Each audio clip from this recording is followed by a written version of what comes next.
A man realizes if he will shrink his height to 5 inches tall, then he can live a better life. Thanks to a wonderful, revolutionary medical procedure known as downsizing that could help him shrink his size. What happens next? Guess you'll have to stick around to the end to see how the whole story unfolds. Hello and welcome to Comedy Recap. Today we will give you a recap of the film Downsizing. Spoilers ahead, obviously. And without further ado, let's dive right into it. The movie starts with a scene in the laboratory where Dr. Jorgen Aspergerson, that's a hard name, is conducting an experiment on a white rat. He puts the rat into a small machine and starts the experiment.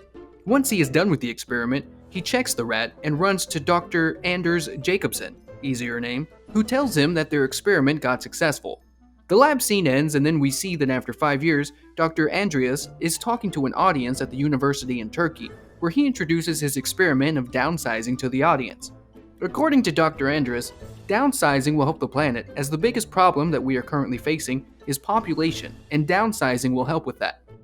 After Dr. Andreas finishes his presentation, he says that now Dr. Jorgen will talk to the audience, and after that he lifts the lid of a box, and we see Dr. Jorgen, who is downsized to only 5 inches tall.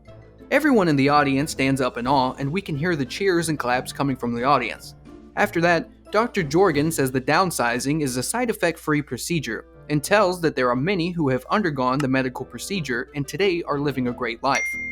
The same conference that Dr. Jorgen is addressing is being live broadcasted around the globe, and we can see the people standing in complete disbelief at what is happening. We then see Paul Safranek, who is watching the broadcast in a restaurant. He seems very interested in the procedure and says it's amazing. Then we see Paul goes back to his mother's house, where his mom is watching the same broadcast, and once the switched off the TV, Paul's mom says to him that they found a way to shorten humans, but they haven't found a cure for my disease. The movie then skips to 10 years later, where we see Paul goes to work, and when he comes back, his wife is lying on the sofa, and she is not feeling alright. Paul gives her a little neck massage, and then we see them both going to check out some houses. Both return back home, and the next day the couple visits their old institute for the alumni reunion. There they meet their friend Dave and his wife Carla, who have undergone the downsizing procedure. After the reunion event finishes, Paul sits with Dave and talks about the procedure and how life is afterward.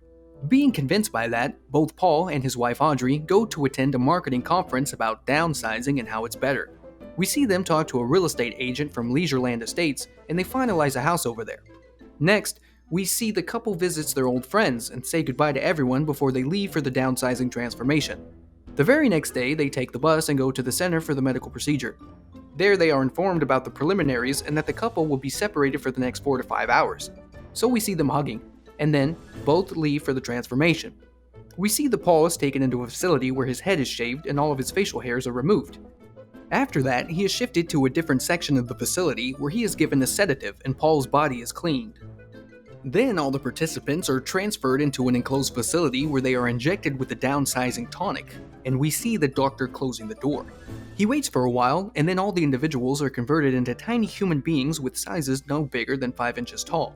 Then Paul is shifted to a private room, and he wakes to a phone call from his wife that she is leaving him because she doesn't want to become small.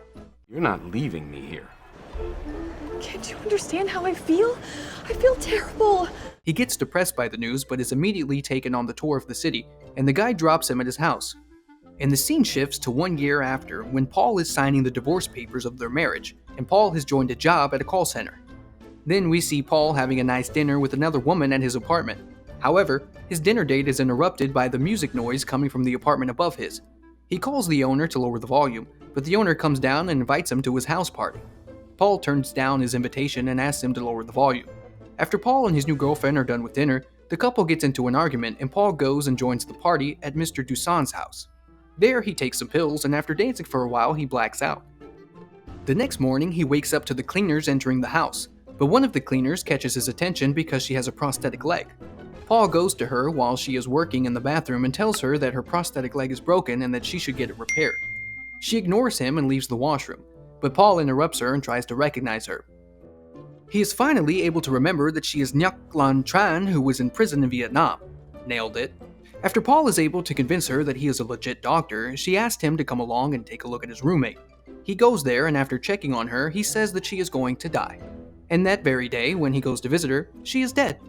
But then Paul asks Naklan if he will repair her prosthetic leg. However, when he tries to make the repair, he breaks it even more. Now he has to work in place of Nyak because she can't. The next morning, when he goes to work at Mr. Dusan's house, Dusan says that he will help Paul out because he got into trouble because of him. So Dusan calls Nyak and tells him that Dusan, Conrad, and Paul are going to visit another small community in Norway. While the three men are trying to convince Nyak to leave Paul alone, Nyak tells them that she also wants to come along. She convinces them by saying that a long time ago she received a letter from Dr. Jorgen, so needs to come along. The three men are very surprised to find out that she was invited by the inventor of the medical procedure himself, so they take her along. On the way to Norway, all of them meet the doctor and his wife, but Dr. Jorgen tells them that the world is soon going to end, no matter what we do. They are late in downsizing the people because only 3% of the world's population has been transformed, so that's not going to help either. After the talk, Paul and Nyak go to their room where Paul gives her knee a massage. After that massage, both get into an intimate love scene. The next day, they reach the village where all of them are welcomed by the villagers of Tiny Humans. After seeing Dr. Jorgen and his wife Anne Helene, she comes running towards them and tells them that she loves them both. But Dr. Jorgen soon leaves her by saying that there is an urgent matter that needs attention. The same night in the village, Dr. Jorgen hosts a dinner and tells everyone about the past and the future of humanity. He tells them about what's coming next and what the future holds. There is a vault that has been built in the village where all the volunteers will go, and the vault will be closed from the outside. According to Dr. Jorgen, the vault is a way to another world and appreciates the volunteers because they are doing a favor to humanity. Paul gets motivated by the speech, and he also wants to go down the tunnel and start a new world. We see Paul talking to Dusan and Nyak about it, and they try to convince him that it's not worthwhile. The new world is going to be the same as before, and they will behave the same. But this doesn't convince Paul to stay behind. The next morning, the villagers enjoy a drum circle and go about their activities. In the night, all of them enter the vaulted tunnel, and Paul goes in. However, while he is inside, he sees the vault door closing behind him and runs back. He comes back. It was a love fuck. And then we see him and Nyak traveling back to Leisureland. In the night, Nyak tells Paul along to his area and asks him to go inside and give food to an old man. Paul gives him food and goes behind and observes him from there. Make sure to subscribe and turn on notifications so you can watch more videos like this. Thanks for watching.